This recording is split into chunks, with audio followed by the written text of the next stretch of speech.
Hello everyone, it's MTG Nerds United, or you can just call me Jake. It has been quite a long time since I've uploaded a video, and I thought that now I should actually get back into the Magic the Gathering YouTube scene. I've been wanting to do a deck tech on my Teysa Orzhov Scion EDH deck for a very long time. I've just never gotten around to it, so I thought, why not now? Seems fitting. I have my last video uploaded on the channel that you can see actually is a parody song I made a couple of years ago about this deck. So, throwing in some continuity here, just a couple years late, it's fine, don't worry about it. But, so like I'm saying, today we are doing a deck tech of my Teysa Orzhov Scion EDH deck. So what you need to know about Teysa is basically, this is a combo control deck. It is a 100% dedicated combo deck. You can win without the combo. You can just straight up outvalue your opponents, drain them to death with Blood Artist or Zulaport Cutthroat, beat them to death with Grave Titan, whatever you want to do, but at its heart, this is a combo deck, and we're trying to combo off. And when we're not trying to combo off, we're trying to stop our opponents from doing basically anything. So, let's just get started here. As you can see, my Teysa here. For those that are unfamiliar, she is a 3-mana 2/3 creature. First ability, sacrifice 3 white creatures, remove target creature from the game. But that's not the important part. The important part is her second ability. Whenever another black creature you control is put into a graveyard from play, put a 1/1 white spirit creature token with flying into play. And why this is important, that second ability, is because of this card that combos really well with her, which is Darkest Hour. It is a 1-mana black enchantment, just says all creatures are black. So essentially, with Darkest Hour and Teysa in play, whenever any of our creatures die, we get a 1/1 spirit. Now that spirit would normally be white, but it's black because of Darkest Hour. So with the sacrifice outlet, you can infinitely sacrifice these 1/1 spirits and replace them with 1/1 spirits. And with these in play, you can win with a variety of ways, which I'll show later. But that's the main combo that you need to know about the deck. And we'll get more to that later. For now, let's just start with the mana base. Of course, I'm going to start with just our dual lands here. Start with Command Tower, Caves of Koilos, Orzhov Guildgate, Orzhov Basilica, Temple of Silence, Isolated Chapel, Scoured Barrens, Godless Shrine, Tainted Field, and Shambling Vents. Sorry if I'm going kind of fast through these lands, not the exciting part. Then we got Terramorphic Expanse, Evolving Wilds, and now we've got our, utility lands. Mistveil Plains is helpful for getting back our combo pieces, or just useful cards. It has an ability for 1 and tap to put target card in your graveyard on the bottom of your library, and we can activate this only if we control 2 or more white permanents, which is not difficult. So that is a good way to get back our combo pieces if they're removed. Same with Buried Ruin. Sacrifice this to return artifact from graveyard to hands. Vault of Archangel is just great. Bojuka Bog, exile someone's graveyard. Important in DDH. Encroaching Wastes, destroy a non-basic, get, someone's, I don't know why I'm blanking right now, maybe their own Reliquary Tower, the next card coming up. No max hand size. And then we just got our basics. We have 9 Swamp and 8 Plains. Alright, got the boring part out of the way. Now let's move on to the actual deck. Start with mana ramp. We actually run very little in this deck because, as you'll see, the mana curve is actually very low. The average CMC for this deck is like 3.5, so mana ramp is not really important to us. But we have to have Soul Ring, we have an Orzhov Signet, and a Darksteel Ingot. And that's it. It sounds really low, I know, I promise. It is okay though, it works without it. Next we've got our card draw. Skull Clamp is ridiculous in this deck. We create a lot of small creatures that only have 1 toughness that can immediately be sacrificed to this. So good. Any EDH deck that's running creatures should probably be running Skull Clamp, but this one, with abusing sacrifice and everything, incredibly good. Then we have Phyrexian Arena, one of the best black card draw spells in the game, and Necropotence, which is similarly one of the best cards ever printed. And then finally we have Mentor of the Meek. Most of our creatures in this deck have power 2 or less, so we can activate this on all of those, including our spirit tokens from Teysa. Alright, now we have our tutors. We run 9 tutors, which is a lot, but like I said, we're a dedicated combo deck. We're just trying to get this combo out as quick as possible. So we start out, we've got Vampiric Tutor, the classic, Enlightened Tutor, which searches for only an artifact or enchantment card, but that can get our Darkest Hour, which is our main thing that we need in play, or any of our artifacts, which most of them can be a good combo piece. Or also, Enlightened Tutor can simply just tutor for, like, a Skull Clamp. I've done that on many occasions. Very good. Then we have Demonic Tutor, again, classic. Beseech the Queen, very early on, turn 3, if you have 3 lands, you can get basically any combo piece that we need in the deck. So, this is just a very good card for us. Diabolic Tutor, simple. Dark Petition, we have a fair amount of sorceries and instants in this deck, so we'll be able to trigger Spell Mastery pretty reliably by the time that we're going to be casting this, so it's good. Increasing Ambition is a tutor that I think is fairly underrated. It's a tutor for 5, which is a little, overcosted. It just searches for any card and puts it into your hand, but then it has Flashback for 7 and a black, and you can search again, but this time you get 2 cards. So it's very, very good, especially late game as just a mana sink. Then we have Sidisi. She acts as both just a troublesome body on the board to block big threats, as well as being a tutor on her own. Very, very good. And then we have Liliana Vess, repeatable tutor, can make players discard if we want. Her ultimate is amazing if we ever get there. I don't think I've ever ultimated her, but it's possible. And now we have our removal.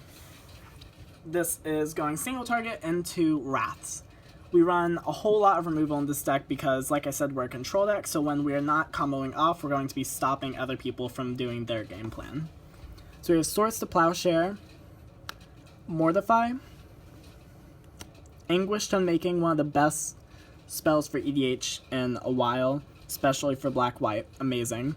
It's basically Vindicate by Exiles, which we have here. Then we have Active Authority, exile target artifact or enchantment. At the beginning of your upkeep, you get to exile another one.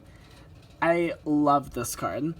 It can work in a pinch to get rid of multiple troublesome things, and then it's also a political tool. It's just very, very good. Then we have Necrotic Sliver that I included under removal because it can get rid of anything, and we have some recursion in this deck that you'll see later that works very, very well with Necrotic Sliver.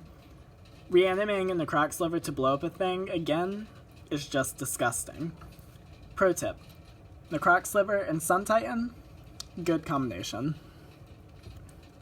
Then we have Return to Dust, exile 2 artifacts or enchantments, basically. Great card. And now we have our board wipes. I think I run 5, we'll see. Martial Coup, if you pay 5 or more, it wipes the board. Whatever X you pay, you get that many 1/1 soldiers. But if that number is 5 or more, you get those soldiers and destroy everything else. Retribution of the Meek is basically a one-sideboard wipe for everyone else. It buries all creatures power 4 or greater. We don't really have many of those, so it basically will only affect our opponents, which is what we want. Day of Judgment is just a Wrath, based on the Wrath itself, Wrath of God. Simple. And then Merciless Eviction, which is just amazing. If you're playing black-white, you should probably play Merciless Eviction. Alright, and now we have what I call, like, the taxing elements that we have that works with our theme. Smokestack will typically have, like, tokens to sacrifice, and this will definitely affect our opponents more than us, so we can afford to play a little bit of stacks element here.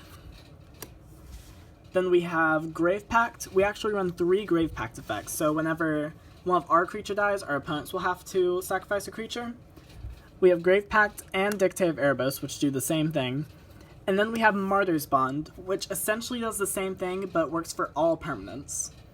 So if I have to sacrifice a land for some reason, like maybe just sacrifice an Evolving Wilds, all opponents have to sacrifice an Evolving Wilds. Or like if they kill one of my enchantments, they all have to sack an enchantment. Amazing card. Very underrated. Very, very good. Alright, and now we've gotten to combo pieces.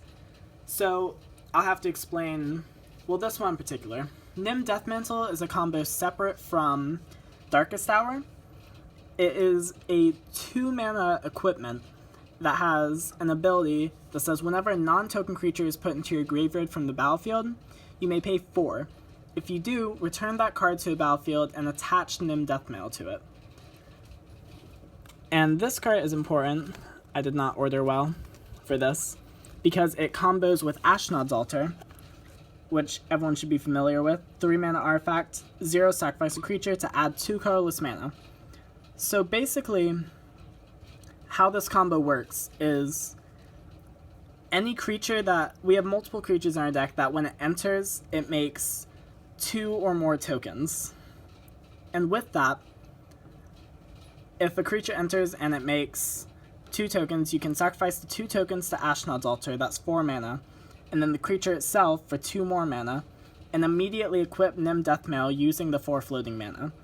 So during this process, you will net 2 mana every time, and get infinite mana, and then eventually, once you have enough mana, you can make infinite tokens.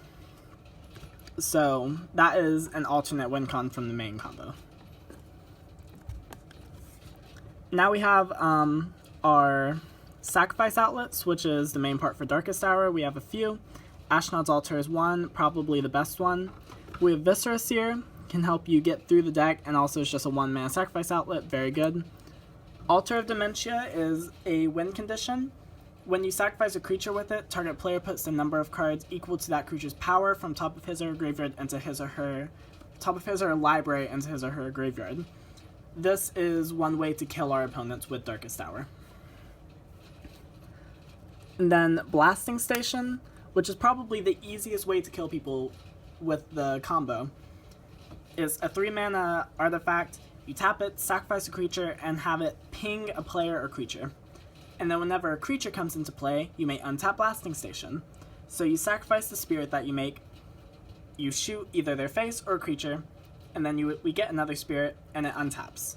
So you do this infinitely and shoot everyone at the table to death. Very quick and easy, simple. Sadistic Hypnotist is a disgusting card. It is a 5-mana 2/2 creature that has sacrifice a creature. You can only do this at sorcery, and target player discards 2 cards from his or her hands. This works for a combo. It's not the best for a combo because it's sorcery speed, so we can't respond to other people's spells by sacrificing, but this can just wreck the entire table's hands very easily, even without the combo online. It's disgusting. Play it. And then we have Vishkal Blood Arbiter. This is just a huge beater. It has an ability to remove all +1/+1 counters from it to have target creature get -1/-1 until end of turn for each counter removed this way. I probably should have said the first part. Its first ability is to sack a creature and put that many counters onto Blood Arbiter, where that many is the sacrificed creature's power. And with this, you can shoot the entire table's creatures with the Darkest Hour combo in play, and next turn attack for infinite damage. So that is very cool. Also just a big, huge beater later in the game. Alright, now I have a little bit of our reanimation package here. Everyone should be familiar with Karmic Guide and Revelark. They combo with each other. When you sacrifice one, you can get back the other. Boop, boop, boop, boop, boop. So you can win with our sacrifice outlets that we talked about earlier, using these instead of Darkest Hour. So these are snazzy and work too, and get infinite mana with Ashnod's Altar, blah blah blah. Very good cards. Also can just work as utility to get back any of our creatures that we sacrifice. Very good. And then Obsidian's Aid, return target permanent from your graveyard to a battlefield. Basically just unconditional, can get back anything, is important for us, especially if someone can remove Darkest Hour. And then we have Reanimate, clean, simple, get back a creature from any graveyard. If you're playing against a Reanimator deck, steal their big thing. Pretty snazzy. And this is kind of just like a fun card that I'm including. Debtors Knell is an enchantment for 7 that at the beginning of your upkeep, put target creature card in a graveyard into play under your control. I just love this effect. I think it's great. Getting back our creatures over and over again or stealing our opponents is just an awesome feeling. If the game goes late, this card is an MVP. Alright, and now we basically just have the rest of the creatures in the deck. Some of these help with the combo, and some of these are just value creatures, and I'll explain each. Soul's Attendant, gaining life. We kind of deal a lot of damage to ourselves sometimes between Phyrexian Arena, Necropotence, and just some of these other effects. So Soul's Attendant gaining us life is actually very important. You can gain a lot at a big table. But also, it lets us gain infinite life with the Sacrifice Outlet with Darkest Hour.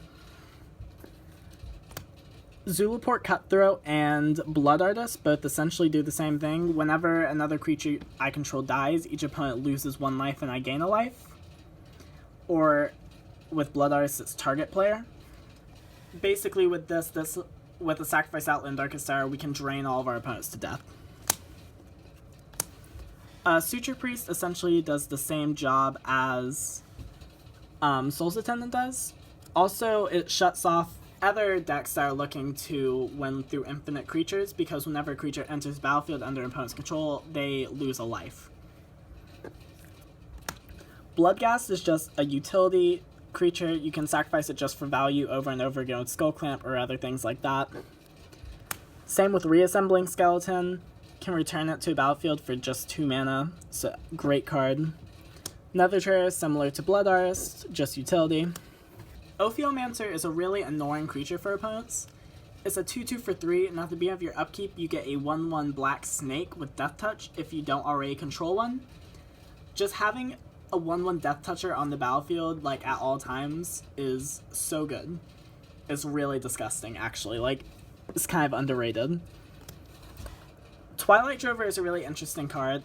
It's a 3-mana 1/1, but whenever a creature token leaves the battlefield, under anyone's control, not just yours, put a +1/+1 counter on Twilight Drover, and you may pay 2 and a white to remove a counter to put 2 1/1 spirits into play.